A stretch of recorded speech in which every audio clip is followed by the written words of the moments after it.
dit Emmanuel Macron a défendu la liberté de blasphémer suite aux caricatures republiées par Charlie Hebdo. Comment réagir face à cette affirmation du président de la République? Emmanuel Macron dit « Depuis les débuts de la Troisième République, il y a en France une liberté de blasphémer qui est attachée à la liberté de conscience. Je suis là pour protéger toutes ces libertés. Je n'ai pas à qualifier le choix de journaliste. J'ai juste à dire qu'en France, on peut critiquer des gouvernants, un président, blasphémer, etc. » La question, elle n'est pas sur la question elle n'est pas posée sur le terrain du blasphème. Parce que c'est sur ça que les gens se cachent à chaque fois en disant voilà, on est une société laïque, blasphémer pour nous c'est pas un problème, on peut blasphémer, on n'a pas de problème avec ça. Je trouve que on devrait poser la question sur les sensibilités. C'est ça, je crois que c'est là, je crois qu'il y a un problème à mon sens. Parce que il parle de la Troisième République, mais là je reviens encore sur le cas des Juifs. Les Juifs à l'époque, sous la Troisième République, lorsqu'on les stigmatisait, c'était à eux qu'il fallait poser la question si eux ils se sentaient. Tout à l'heure, on posait la question qu'est-ce qui va définir ce qui est humoristique et ce qui ne l'est pas. C'est à partir du moment où une personne envers qui on a fait de l'humour. À propos de laquelle personne n'a fait de l'humour. Si cette personne-là le prend mal, c'est que quelque part, cet humour-là, il était un peu déplacé. Il y a un hadith qui dit justement que le musulman doit protéger l'autre par sa langue aussi. Exactement, tout à fait. Eh bien, à partir du moment, et à cette époque-là, est-ce que vous pensez que les Juifs, ils étaient contents qu'ils soient à chaque fois catalogués comme des personnes qui aiment l'argent, qui sont traites à la nation, qui sont fourbes? C'était l'image qu'on posait des Juifs. Il y a un exemple très bien qu'avait donné Sajid Muslim Saheb, parce que je vais lui redonner ça quand on en parlait avec Sajid Saheb qui est justement avec nous. Et il avait dit qu'à l'époque du saint prophète Mohammed sallallahu alayhi wa sallam, une personne avait dit que le prophète Moïse était plus grand que le prophète Mohammed sallallahu alayhi wa sallam. Et le saint prophète sallallahu alayhi wa sallam, pour garder la sensibilité de ces personnes-là, vous voulez le dire, Sajid Saheb? Allez-y, je vous laisse énoncer. Ouais, exactement. Donc en fait, l'histoire dit qu'un sahaba, un compagnon du saint prophète sallallahu alayhi wa sallam, avait dit à un juif, et ça, ce qui est important de dire, c'est que c'était dans le contexte d'un gouvernement musulman, c'est-à-dire que les musulmans étaient en majorité, le saint prophète sallallahu alayhi wa sallam était le chef de l'État. Donc un musulman avait proféré des paroles qui, selon le juif, étaient désobligeants. Il a dit que le saint prophète Mohammed sallallahu alayhi wa sallam est supérieur à Moïse. Et en retour, le juif a dit non, Moïse, il est supérieur à Mohammed sallallahu alayhi wa sallam, ce qui a fait que le sahaba, le compagnon du saint prophète sallallahu alayhi wa sallam, il a frappé le juif. Et le juif, bien sûr, il est venu se plaindre au saint prophète sallallahu alayhi wa sallam. Et qu'est-ce que le saint prophète sallallahu alayhi wa sallam a dit en ce temps-là, alors qu'il était dans une position de pouvoir? Il a dit la tufaddiluni ala Moussa ou la tukhayyiruni ala Moussa. Ne dis pas que je suis meilleur que Moussa. Pas parce qu'il n'était pas meilleur que Moussa, juste pour préserver une atmosphère, juste pour ne pas instiller la tension, juste pour respecter les sentiments de ce juif. Donc, ce qui démontre que la sensibilité au sein de l'islam est quelque chose de très important. La paix sociétale, la paix sociale, la paix au sein d'une communauté, au sein d'une nation et au sein du monde entier ne peut être atteinte, selon l'islam, que par le truchement d'une approche qui prend en compte les sensibilités d'autrui. Monsieur Omar, merci beaucoup, Sajid Saheb. Moi, je pense qu'aujourd'hui, il manque un Émile Zola, moi. Émile Zola, sous la Troisième République, justement, il s'était... Là, on continue avec la question du blasphème. Oui, tout à fait. Mais Émile Zola, il s'était insurgé pour condamner justement l'injustice et l'antisémitisme qui régnait dans l'affaire justement de Louis Dreyfus. Vous allez me dire quel rapport avec le blasphème? Le rapport, il est que on est en train de caricaturer, de stigmatiser. Et je pèse mes mots, quand je dis stigmatiser, c'est qu'en faisant ces caricatures, on sait très bien qu'il va y avoir une réaction violente de la part d'extrémistes qui se revendiquent de l'islam. Et cette réaction violente, automatiquement, va avoir des répercussions sur la minorité musulmane qui va être encore vue comme des gens violents. Et on va dire, regardez, ce sont les musulmans, ils savent pas rire et ils s'énervent. Alors que tout musulman se démarque complètement, il condamne sans aucune réserve que des gens tuent en leur nom. Donc là, il y a une stigmatisation, il y a une injustice, parce que on est doublement acculé.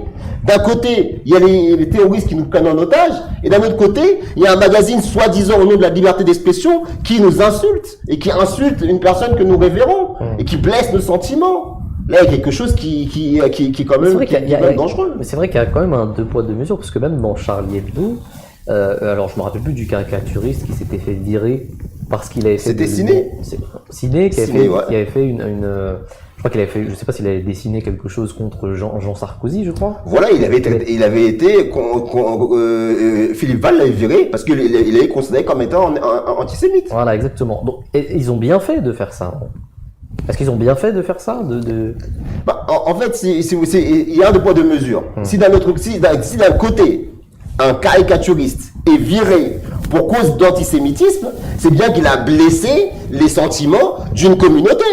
Et donc, pourquoi aujourd'hui, on ne prend pas en considération que des musulmans peuvent être heurtés parce qu'on est en train de caricaturer leur maître? Et justement, quand on parle d'humour, il y a aussi Dieudonné.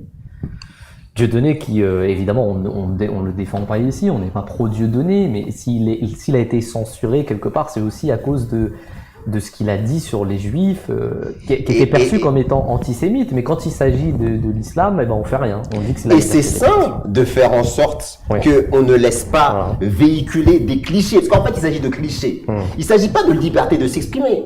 Est-ce que c'est une liberté de s'exprimer que de véhiculer des clichés nauséabonds, Comment il s'appelle, Shlomo Sand, qui est un historien, professeur d'université à Tel Aviv, en Israël. Un historien qui connaît bien l'histoire du judaïsme et qui connaît bien l'histoire des juifs en France. Qu'est-ce qu'il dit? Il dit qu'à une certaine époque, les représentations que la société française se faisait du juif, c'était des représentations très infamantes et qui stigmatisait le juif. Et il dit lui-même que aujourd'hui, personne n'oserait caricaturer le prophète Jésus, que nous respectons en tant que musulmans, que la paix soit sur lui, personne n'oserait le caricaturer comme un escroc, avide d'argent et de pouvoir, vicieux, fourbe, roublard. Et c'est heureux, parce que justement, c'est une image qui a tellement collé aux juifs et qui a amené à des conséquences désastreuses qu'on a connues. Et donc c'est pour ça qu'on veille à ce que ça ne se reproduise plus. Et donc même ce genre de choses, on fait en sorte que ça ne se produise plus. Et il y a que ça que dit l'islam. L'islam dit, regardez, vous êtes en train de représenter le prophète de Dieu, Mohammed Rasulullah sallallahu alayhi wa sallam, comme quelqu'un de violent. Et ensuite vous savez que des gens violents dans cette religion, qui se réclament de cette religion, mais vous savez pertinemment, les hommes de pouvoir savent très bien que les radicaux n'ont rien à voir avec l'islam, mais vous savez pertinemment que ces gens-là vont réagir en conséquence de ces choses-là.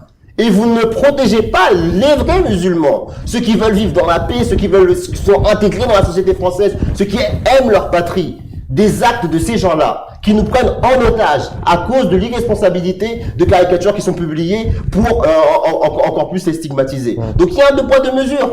Protégeons toutes les sensibilités. Protégeons les juifs, protégeons les musulmans, protégeons les noirs, protégeons tout le monde. Mais que faire d'ailleurs, justement, pour répondre à cette question, que faire face à ces propos du président de la République? C'est quand même le président de la République. Quand il dit quelque chose comme ça, qu'est-ce qu'il faut faire? Eh bien, ce qu'il faut faire, dire ce qu'on dit. Dire que nous respectons la République, nous aimons notre patrie, nous défendons les valeurs de la République. Et l'islam est une religion qui défend la liberté d'expression. D'ailleurs, il y a un verset du Saint-Coran qui dit que la liberté de conscience est l'une des conditions qui permet aux musulmans, lorsqu'ils sont attaqués physiquement, c'est ce qui se passait à l'époque du Saint-Islam, mais c'est des conditions qui ne prévalent plus aujourd'hui. Eh bien, cette liberté de conscience, elle a été défendue par les armes. Parce que c'est un droit fondamental inaliénable. Donc, les musulmans, l'islam est pour la liberté d'expression. Mais l'islam, qu'est-ce qu'il demande? C'est qu'il y a aussi une justice.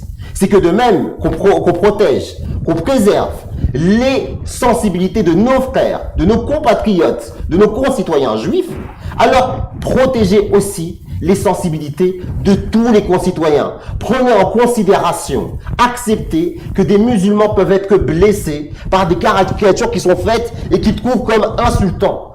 Acceptez-le de l'entendre et ne considérez pas ça comme une limite à la liberté d'expression, mais comme l'a dit Sajid Saeb tout à l'heure, mais plutôt comme une plateforme, un cadre pour pouvoir faire en sorte que tous les enfants de la patrie, tous les enfants de France ne soient pas lésés. Ne faites pas l'amalgame entre les terroristes et les simples musulmans en faisant croire que dire qu'on n'est pas Charlie, alors on est contre les valeurs de la République. Nous sommes pour les valeurs de la République et nous le redisons, nous le réaffirmons. Mais nous demandons, s'il vous plaît, protégez aussi nos sentiments, protégez aussi notre sensibilité, parce que vous êtes le garant, justement, que les libertés puissent s'épanouir, puissent s'exprimer, mais sans que que certains d'entre eux ne soient lésés. Comme on dit, la liberté s'arrête là où elle commence à piétiner sur la liberté de l'autre.